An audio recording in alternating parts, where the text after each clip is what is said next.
Hello po sa inyong lahat. Magandang umaga po sa inyong lahat. Isang magandang umaga. Ngayon po ay Agis.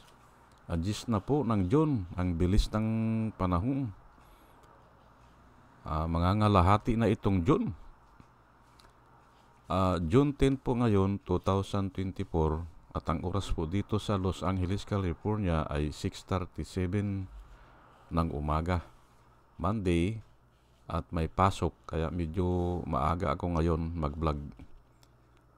Ang tatalakayin ko po ngayon ay ito, yung 4 na senador na hindi pumirma doon sa Palmari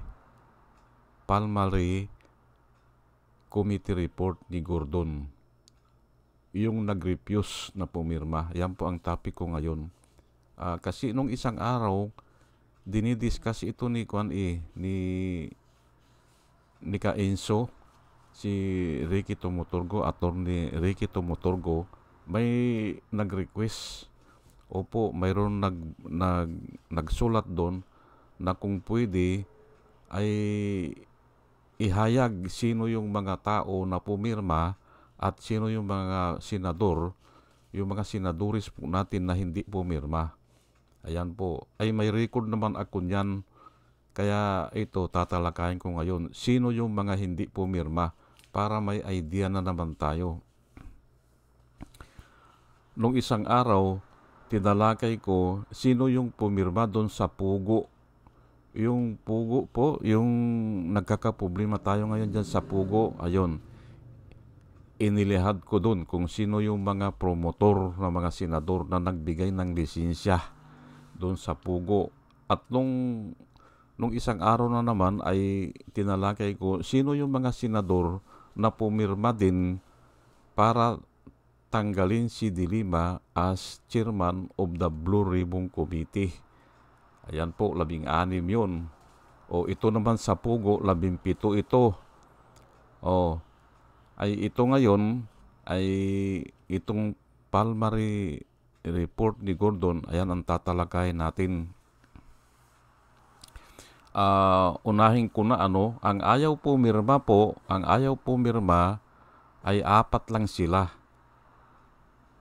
Si Subiri, si Gatchalian, si Amy Marcos at saka si Angara. Yan po ang hindi pumirma doon sa report ni Gordon. Ang reason po nila ay ayaw daw nilang pirmahan dahil naandun daw ang pangalan ni Rodrigo Duterte. Gusto nilang ipatanggal. Ayun po, hindi ba?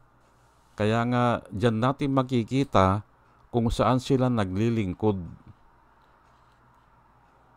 Opo, kuwan po ito ha, yung pira po ng bayan ito ha, na inutang pa na babayaran natin. Opo, na sa tingin ko 3 po ang nangyari dyan iyang pira na yan. Yung iba talaga ay nakuha nung mga porsyento nila siguro. Yung iba naman nakuha din nila dahil sa overprice. Opo. At ang pinakamasakit dyan, hindi i-deliver yung iba. Di nakuha din nila ang pira dyan. Kaya nga dapat talaga pirmahan yan eh. Pirmahan yung report na yan kasi nga napakalaking halaga. Opo. Nanggaling po yan sa 47.6 billion na inutang natin. Ayan po Kaya nga ito ay tandaan na lang po natin itong mga pangalan nila. Si Miguel Subiri, ayaw pumirma daw. Dahil nga ay naandun ang pangalan ni Rodrigo Duterte. Gusto niyang ipatanggal. Si Selwyn Gatchalian, hindi rin pumirma yan. Kaya nga ito, balingbing ito eh. Ngayon, pumapapil na naman dyan sa Pugo eh. Kunyari, ayaw nila ang Pugo. Pero makikita po natin, pumirma din sila doon sa Pugo yan eh. Si Amy Marcos, pumirma din yan sa Pugo. At ngayon, ayaw naman pirmahan itong committee report ni Gordon. At si Angara, pumirma din po yan sa Pugo. Oh. At itong tatlo na ito, si Subiri, si Gatchalian, at saka si Angara, pumirma din po ito doon sa pag-alis kay Dilima as chairman of the Blue Ribbon Committee. Kaya nga, ay kung ako nga ang tatanungin, grabe po talaga yan eh. Opo. At huwag po nating kalimutan yan. Itago po natin ang mga record. Opo, sa akin nakatago yan eh.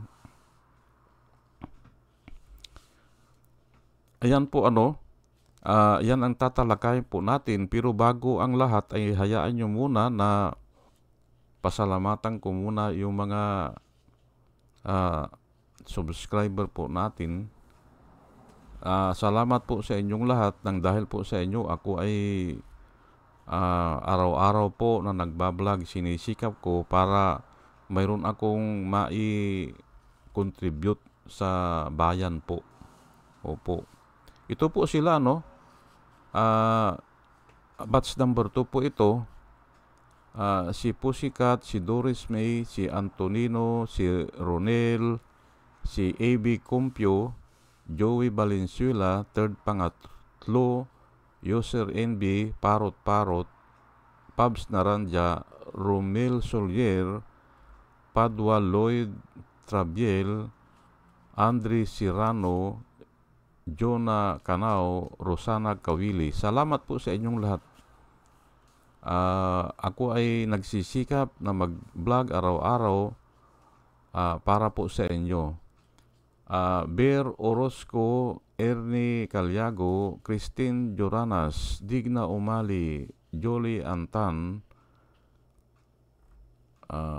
Jose Labirni Yabot, Andy Gimpaw, User GH, RC Guillermo, Joseph Angelo, Mayra Medina, Rafael Aquilato, Mayet Hinsyo, Dio Yanong, Bilya Lagenyo, Mr. Yang Turi, Emilita Roa, Monica Dongsao, Richard Jamura, User KK, User XQ, Nelson Nukop, Salvacion Akisar, Sinaida San Andres, Joey Chavez, Ramon Jr. Rojas, Hael Villarreal, Rose Jack, Jack Normi, Arnel Araujo, Vicente Tabladi, Sweet Potato, Coco Gued, Orly Nunez, Estrella Rombano, Arian Mendoza, Nieves Olaviris, Aldrin Impalmado, Malaya Mendoza, Rolando Dordas, Mer Cabrera, Ramon Oliver Mamon ng Lapas Iloilo, Ana Marie Aldisimo, Eli Casley, Maria Rivera, Maro Daan, Manuel Diwa. Salamat po sa inyong lahat. At ito naman po ang mga vloggers na gusto kong i-recommenda sa inyo na ating suportahan at panoorin po. Ito po sila, si Michael Apasible Bulletin, Attorney Inso Ricto, Bunyog Pagkakaisa, Vlogcaster Armandin, Engineer Tuto Kausing, Aling Marie, Mr. Sa Totoo Lang To, Christian Isguera, PMTGR Vloggers, The Action Man, Roy Japan Tours, Divina Apostol, CG Pichchay, Kapihan ni Art at Ago, Damjus Journey, Kakamping ang Batas with Attorney Claire Castro at saka si Waldi Carbonell. Ugaliin po natin na makinig po sa kanila at nakikita ko po na yung mga sinasabi nila ay totoo at para po sa bayan. At marami po tayong matututunan sa kanila. Pagsama-samahin po natin ito si Attorney Claire Castro, si Attorney Ricky Tumuturgo at saka si Toto Kaosing. Kumplito na po yan. Ang gagaling yan. Opo. Diyan lang ako kumukuha kung minsan ng sang-ayon sa batas, hindi ba? Kabisado po nila eh. O sige po at tuloy-tuloy na po tayo. At ang topic po natin ngayon ay yung 4 na 4 senators refused to sign the Parmali Committee report ni Gordon po. Ayan po. Ang permanent member kasi niyan ay 11. Opo. Ngayon, dapat pala yan ay mag-sign yung 11 para madala sa plenary. Ayan po. Pero hindi nga nadala kasi nga ay may 4 na hindi pumirma. Pero at least may report. Pero mas malakas sana, lalo na kung dadalhin sa korte, ay kung pirmado sila lahat. Okay. Banggitin ko muna sino yung siyam na pumirma doon sa report. Si Gordon ay siya ang chairman eh. Si De Lima, aywan ko paano siya nakapirma dito na nakabilanggo siya.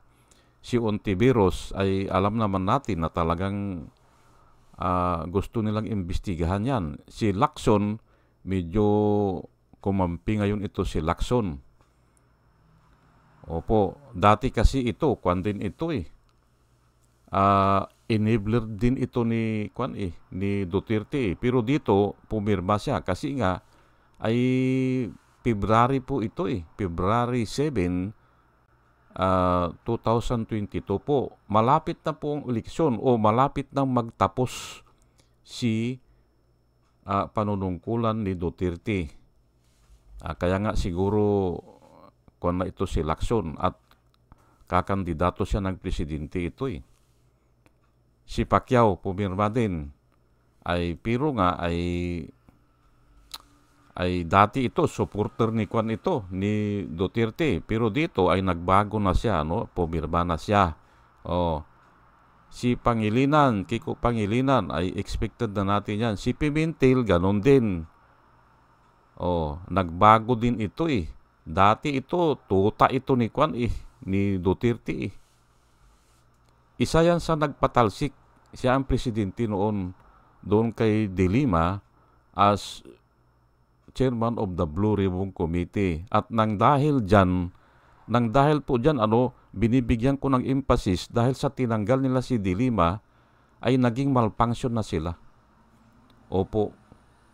Nawala kasi ang kumbaga sa yung oposisyon talaga eh. Kasi pagkatapos doon, naibilanggo pa eh. Pagkatanggal doon sa Senate Blue Ribbon Committee chairman, naibilanggo pa nila. Kumuha sila ng mga peke na mga testigos o fake witness o false witness. Kumuha sila para idiin si De Lima. Ayan po ang kahayupan na ginawa ng administrasyon ni Duterte. Na pinaburan kasi ng Senado eh.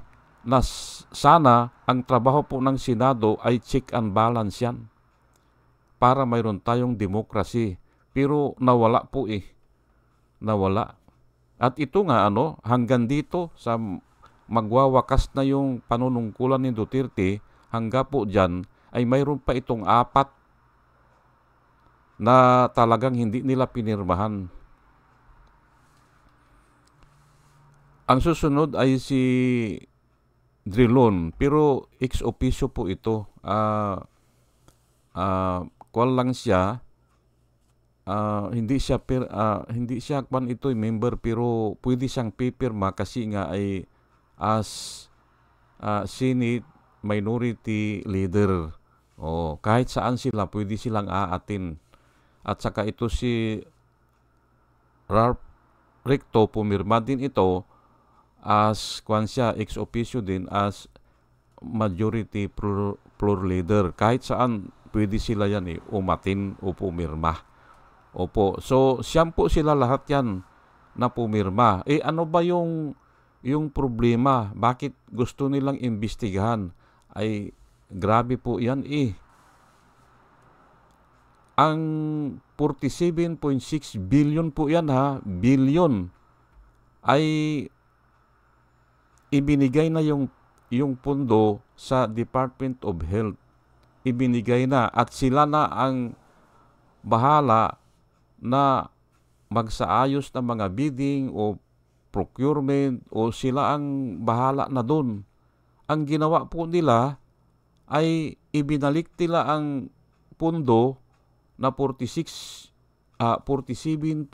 billion sa DBM o PSDBM na hawak po yan ni Duterte, ni Pangulong Duterte. Yang DBM kasi disbursement ata yan eh, Department of Budget yan eh, ay ibinalik nila doon. Ay bakit nila ibinalik? Ay walang qualified na mga tao po yan. Ang qualified po ng mga tao ay naandun sa departamento.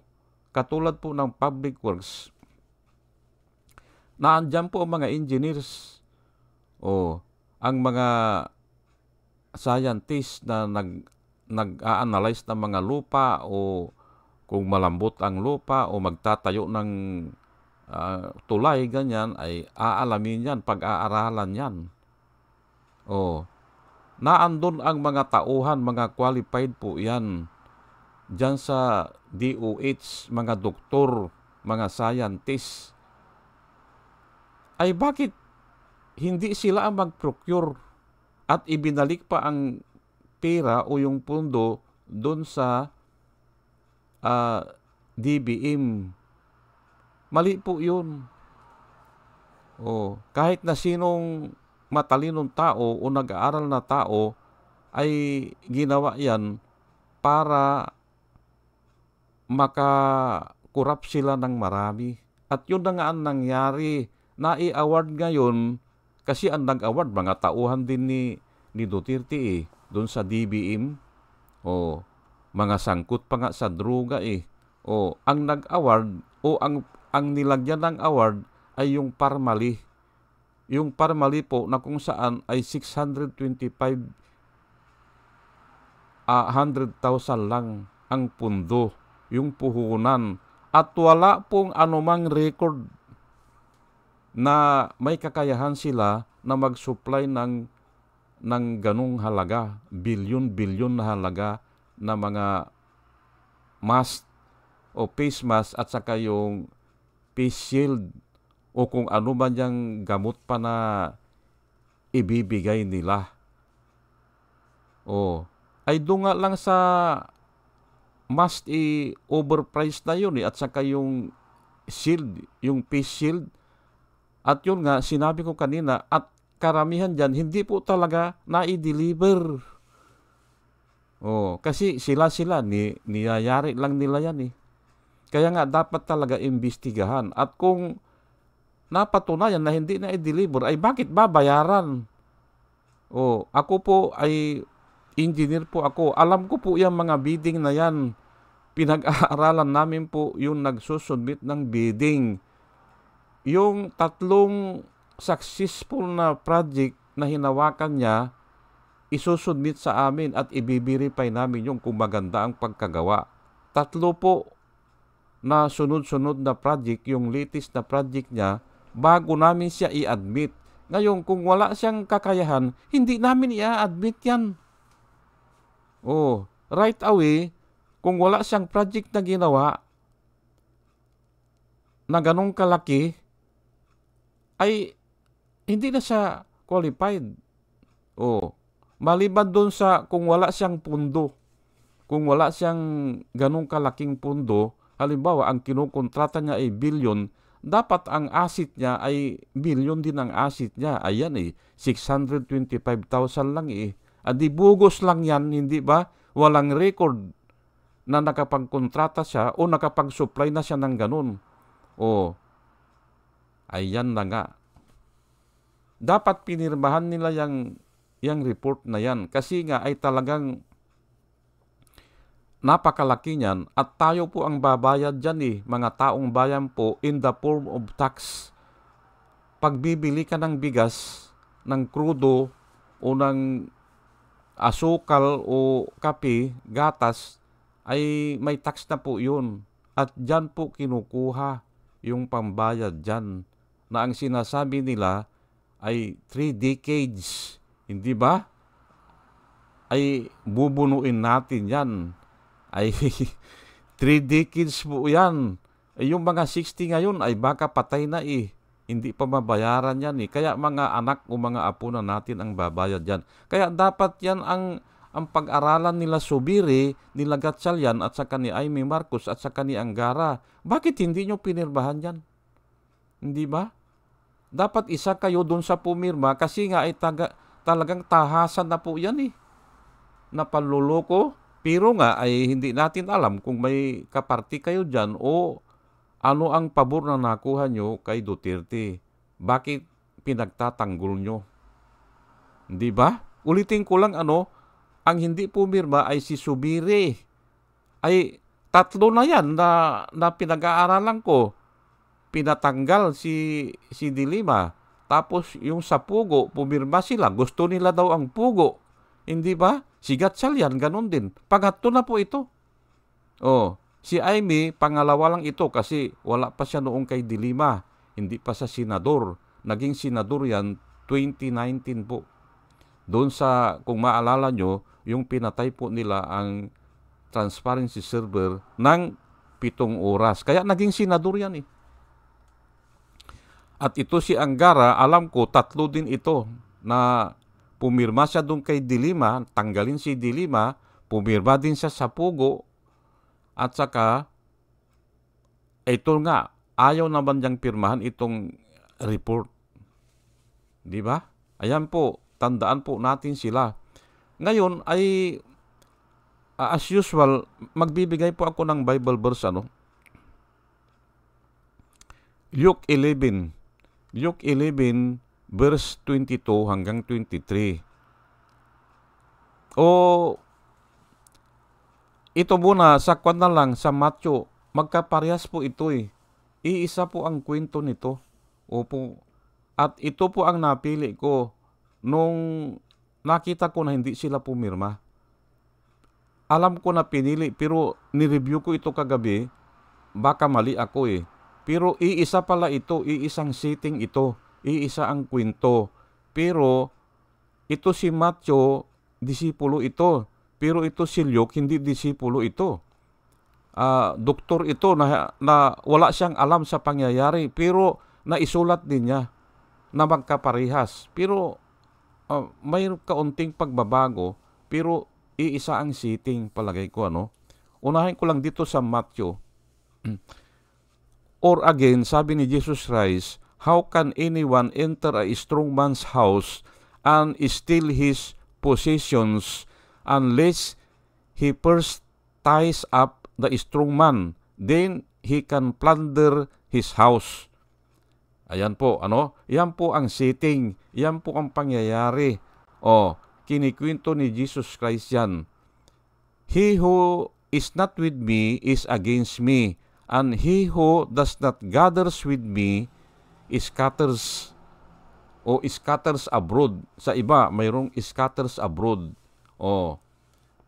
Ang main verse ko ay, he who is not with me is against me, and he who does not gathers with me scatters. Ayan po, nagkakalat, hindi ba? Ngayon ay ito po ang lesson dyan. Ito mga 4 na senador na ito, parang gusto nila ang korupsyon. Parang dinidignify pa nila ang korupsyon na ginagawa ng mga grupo ni Duterte. Yan po eh. Ngayon, pinili ko ito, he who is not with me, sabi ni Jesus Christ, is against me. Ayan po ang nangyayari sa kanila. Ninanakawan na tayo, angkop po ito eh. Ninanakawan na tayo kasi nga, how can ang nakasulat po dito, how can anyone enter a strong man's house and steal his possessions? House po kayo eh. House, at kung kung magtulong-tulong kayo, hindi nyo paboran si Duterte dyan sa ganyan, pwede po. Kayo po ang nagbibigay ng budget eh. O, wala na nga tanong-tanong eh na binigyan yung kapangyarihan si Duterte na mangutang eh. Mangutang ng mangutang at ang lalaki pa dahil nga emergency. Nasa inyo po yan eh. Kayo po ang nagbibigay ng budget. Opo, ang nagre-release lang ng budget ay si Duterte. O, ay bakit palagay ko kasama kayo dyan sa korupsyon na yan eh. Balikan po natin itong Luke chapter 11 verse 22 hanggang 23. But when someone is stronger attacks and overpower him, he takes away the armor and in which the man trusted, and then he divided up his plunder. Ayan po. Halos parehas po na kwento yan. I-continue po natin he who is not with me is against me. Si Jesus Christ po ang nagsasalita nito he who is not with me is against me. Ang tanong ko po, gusto nyo ba ang korupsyon o ayaw nyo? Diyan sa apat, kay Subiri, kay Gatchalian, kay Marcos Aimee at saka kay Angara. Ay ang nangyayari po gusto nyo po ang korupsyon kasi nga, hindi nyo pinirmahan yung report. Hindi ba? He who is not with me is against me. Ang sabi po ni Jesus Christ. And he who does not gather with me scatters. Ayan po. Kaya nagkakalat na tayo ngayon. Napakalaki pong babayaran yan na hanggang nga sa apo natin. Nakakuha kayo siguro ng pabor kay Duterte, hindi natin alam kung magkano pera yan pero hindi nyo ba naiisip yung mga kamag-anak nyo na mahihirap, mga kababayan nyo, na sila ang babayad ngayon dyan? Hindi ba? Babayaran po natin yan. Inutang natin na napunta lang sa China kasi yung Parmalee pala, galing lang China yan At ang pinakamasakit dyan ay yung hindi naman na-deliver. Sa amin pong mga engineer, ay pag hindi dineliver yan, ay bakit mo kukunin ang bayad yan? Hindi namin papaboran yan kung hindi na-deliver o hindi natapos yung project. Progress report yan po yan progress billing ay hindi na nga inimbestigahan kasi nga ayaw na nila o hindi nila pinirmahan yung report kaya mahina yung report. Hindi ba? Sige po at hanggang dito na lang po at sana po tayo ay may natutunan. Dinadalayan ko po sa Panginoon sa ating pakikinig ay magkaroon po tayo ng wisdom na nanggagaling po sa Panginoon. At muli ay isang magandang umaga po sa inyong lahat at salamat po sa inyong pakikinig Salamat po ng marami. Salamat po.